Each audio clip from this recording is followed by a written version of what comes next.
Assalamualaikum warahmatullahi wabarakatuh. Perkenalkan, saya Muhammad Ali Sundafa dengan NIM L1B023054, mahasiswa program studi aquaculture Universitas Jenderal Sudirman. Pada kesempatan ini saya akan mempresentasikan pengalaman saya selama mengikuti program MBKM di perusahaan Kaneire Hotera Gyokyuku yang berlokasi di Higashino, Yakumocho, Futamigun, Hokkaido, Jepang. Kegiatan magang yang saya lakukan berfokus pada budidaya kerang hotate sebagai komoditas utama yang dikembangkan oleh perusahaan tersebut. Untuk alur kerja budidaya, tahapan proses, dan penjelasannya. Alur kerja budidaya kerang hotate di perusahaan Kaneire Hotera Gyokyuku terdiri dari beberapa tahapan utama, yaitu ada persiapan media, ada pinsuke, yaitu pemasangan pin plastik pada tali budidaya menggunakan mesin berisi sekitar 120 sampai 125 pin per tali. Pengangkatan bibit pada proses mimisuri, yaitu bibit kerang umur sekitar 1 tahun yang biasa disebut cigai diangkat dari laut menggunakan alat seperti sipari, toramu, dan kren kapal, kemudian dipisahkan dari media seperti marukago dan zabutong. Pembersihan dan sortasi atau horo dan senpetsuki. Kerang dibersihkan dari kotoran dan organisme pengganggu, lalu disortir berdasarkan ukuran menggunakan mesin grading. Kemudian kerang masuk ke dalam bak penampungan atau suiso di soko atau gudang. Kerang hasil sortasi tersebut ditampung di dalam kolam suiso agar tetap hidup sebelum proses selanjutnya. Selanjutnya itu pelubangan atau anake. Cangkang kerang dilubangi menggunakan mesin untuk memudahkan memasang pada tali yang sudah dipinsuke. Kemudian ditoso atau penjahitan pada tali yang telah dipinsuke. Setelah itu terdapat kegiatan penanaman kembali atau sageru. Kerang yang sudah ditosu tersebut diikat kembali ke tali keta yang berada di laut dan diturunkan ke laut untuk fase pembesaran. Lalu ada pemeliharaan, yaitu tamasuke dan keta soji. Tamasuke itu meliputi pemasangan pelampung atau tama untuk mengatur kedalaman dan pembersihan tali dari biofouling. Kemudian pemanenan atau kaidashi. Kerang umur sekitar 2 tahun berupa egai dan bigai dipanen, dibersihkan menggunakan mesin lalu dipisahkan sesuai kualitasnya, berupa kerang yang utuh dan cangkangnya saja. Pasca panen meliputi penjualan kerang chigayuri, yaitu kerang yang tidak digunakan pada proses mimisuri. Kemudian pencucian alat atau kago arau, itu mencuci zabutong dan marukago. Selain itu kegiatannya yaitu perbaikan media budidaya, yaitu mengeluarkan isi dari kago yang telah dicuci dan memperbaikinya, istilahnya soji dan nausu. Peran mahasiswa dalam alur kerja, itu saya sendiri selama kegiatan MBKM terlibat langsung dalam hampir seluruh tahapan, antara lain mengoperasikan dan membantu proses pinsuke dan tosu. Kemudian saya terlibat dalam mimisuri, yaitu langsung pengangkatan bibit di laut, kemudian melakukan sortasi kerang di mesin senpetsuki, dan saya bertugas di bagian kaidashi pemanenan itu pada outlet egai.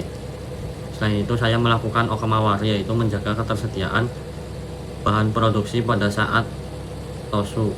Kegiatan mimisuri selesai, saya melakukan pembersihan alat dan media, kago arau, soji, dan nausu. Selain itu saya terlibat dalam kegiatan seperti tamasuke, keta soji, dan perawatan kapal, serta membantu bos lain memasang umpan untuk menangkap kepiting. Teknologi kunci yang digunakan, teknologi utama, yaitu ada mesin pinsuke sebagai pemasangan pin otomatis pada tali, berisi sekitar 120 sampai 125 pin per tali. Toramu atau drum penarik yang berada di kapal untuk menarik tali keta dari laut. Kemudian ada kren kapal untuk mengangkat media budidaya. Lalu ada mesin horo dan mesin gara-gara sebagai pembersih kerang. Selanjutnya ada mesin senpetsuki atau mesin grading untuk sortasi ukuran kerang. Lalu ada mesin anake, yaitu mesin pelubang cangkang kerang. Kemudian ada Suiso atau kolam penampungan untuk menjaga kelangsungan hidup kerang. Pada kegiatan Kagorau terdapat mesin pencuci Kagorau untuk membersihkan media budidaya.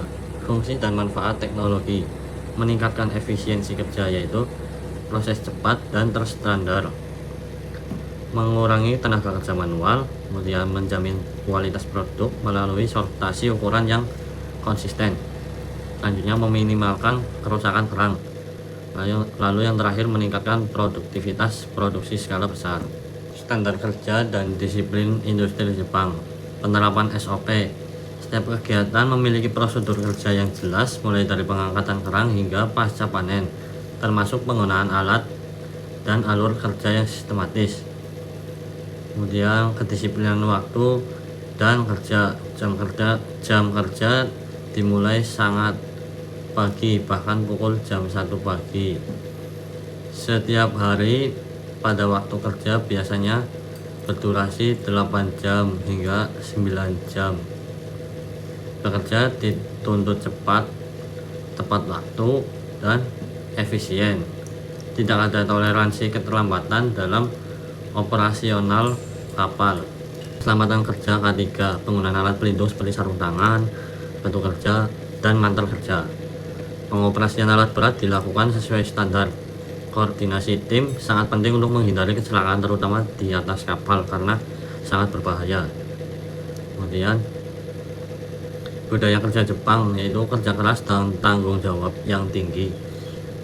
Kemudian kerja tim yang kuat, lalu kaizen perbaikan berkelanjutan, kemudian disiplin dan ketelitian yang tinggi. Pelajaran penting untuk industri Indonesia best practice yang dapat diadopsi, yaitu penggunaan teknologi mekanisasi dalam budidaya, kemudian sistem kerja yang berbasis SOP yang ketat, manajemen waktu yang disiplin, penerapan sortasi produk yang standar, penyesuaian dengan kondisi lokal, adaptasi teknologi sesuai skala usaha dan biaya, penyesuaian dengan kondisi lingkungan perairan Indonesia.